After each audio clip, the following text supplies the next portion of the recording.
Assalamualaikum warahmatullahi wabarakatuh. Halo teman-teman, apa kabar semuanya? Semoga kalian semua dalam keadaan sehat ya. Amin.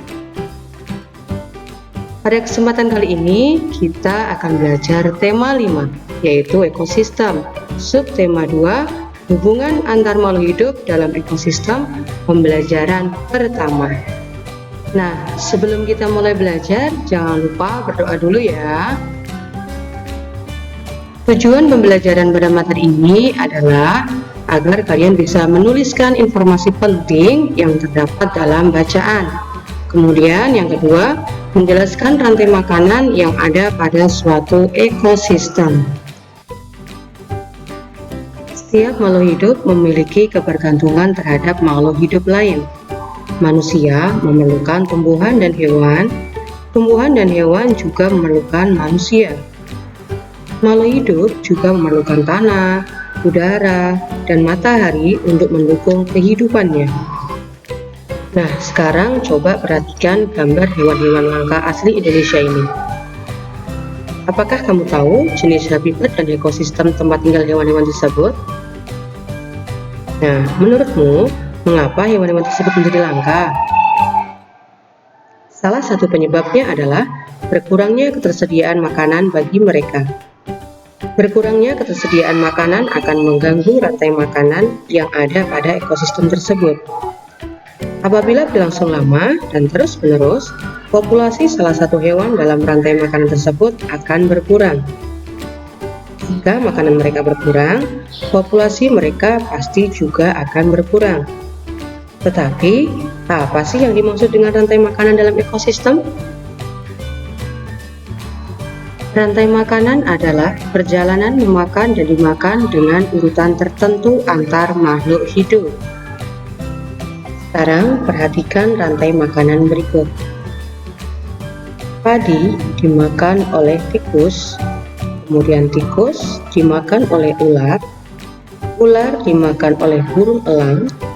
Setelah beberapa waktu, burung elang mati.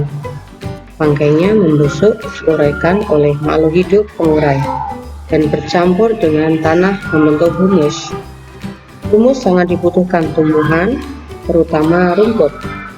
Itulah seterusnya sehingga proses ini berjalan dari waktu ke waktu. Nah, sekarang yuk kita nyanyi bersama dulu biar kalian tambah paham tentang rantai makanan. Kita nyanyi bersama ya, lagunya dari lagu Anak Kambing Saya. Siap?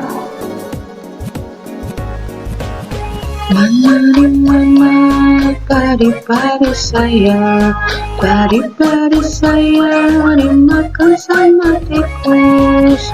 Mana tikus-tikus itu, tikus-tikus itu dimakan oleh ular. Ular dimakan telurnya sudah mati, menjadi pupuk bagi tanaman padi. Ular dimakan telurnya sudah mati, rantai makanan ayo kita pelajari. Mana padi-padi saya, padi-padi saya dimakan sama tikus.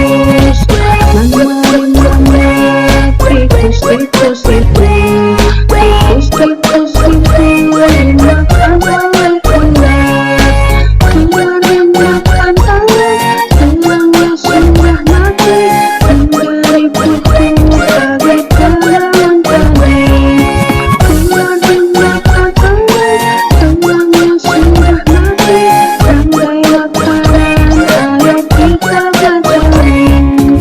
Oke, bagus, bisa ya. Berikutnya, rantai makanan yang ada di laut. Di lautan, yang menjadi produsen adalah fitoplankton. Fitoplankton ialah sekumpulan tumbuhan hijau yang sangat kecil ukurannya dan melayang-layang dalam air. Konsumen pertama adalah zooplankton atau hewan pemakan fitoplankton. Konsumen yang kedua adalah ikan-ikan kecil. Konsumen yang ketiga adalah ikan-ikan sedang. Sedangkan konsumen yang keempat adalah ikan-ikan besar. Konsumen puncak atau ikan-ikan besar yang telah mati diuraikan oleh dekomposer sehingga dapat dimanfaatkan fitoplankton sebagai sumber nutrisi untuk membuat makanan. Urutan peristiwa memakan dan dimakan tersebut dapat berjalan seimbang dan lancar jika seluruh komponen tersebut ada. Jika salah satu komponen tidak ada, akan terjadi ketimpangan dalam urutan memakan dan dimakan tersebut. Agar rantai makanan dapat terus berjalan, jumlah produsen harus lebih banyak daripada jumlah konsumen ke satu. Konsumen ke satu lebih banyak daripada jumlah konsumen kedua, dan seterusnya. Ada satu lagi komponen yang berperan besar dalam rantai makanan, yaitu pengurai. Pengurai adalah makhluk hidup yang menguraikan kembali zat-zat yang semula terdapat dalam tubuh hewan dan tumbuhan yang telah mati. Hasil kerja pengurai dapat membantu proses penyuburan tanah. Contoh pengurai adalah bakteri dan jamur. Di dalam rantai makanan terjadi perpindahan energi dari satu makhluk hidup ke makhluk hidup yang lain. Nah, sekarang coba perhatikan kembali rantai makanan berikut. Yang pertama, tumbuhan memproduksi makanannya sendiri melalui proses fotosintesis. Jenis makanan yang diproduksi oleh tumbuhan berupa gula. Oleh tumbuhan, makanan dapat disimpan dalam bentuk biji, batang, buah, dan akar. Yang kedua adalah konsumen tingkat 1, merupakan hewan herbivora atau pemakan tumbuhan. Makanan yang dimakan hewan tersebut akan diubah ke dalam bentuk energi untuk melakukan aktivitas dan bereproduksi. Contoh konsumen tingkat 1 di sini adalah tikus. Yang ketiga adalah konsumen tingkat 2, merupakan hewan karnivora yang akan memakan konsumen tingkat 1. Jadi, konsumen tingkat 1 merupakan sumber energi bagi konsumen tingkat 2 agar dapat bertahan hidup. Contoh hewan konsumen tingkat 2 di sini adalah ular. Yang keempat adalah konsumen tingkat 3, memakan konsumen tingkat 2.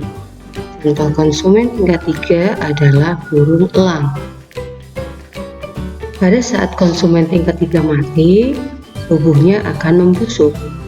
Pada proses pembusukan, tubuhnya akan diurai oleh mikroorganisme seperti bakteri dan jamur.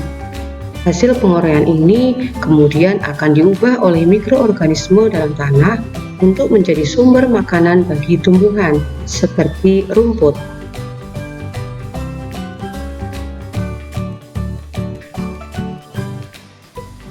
Nah, teman-teman, demikianlah pembahasan materi pada kesempatan kali ini ya. Tema 5, ekosistem. Subtema 2, hubungan antar makhluk hidup dalam ekosistem.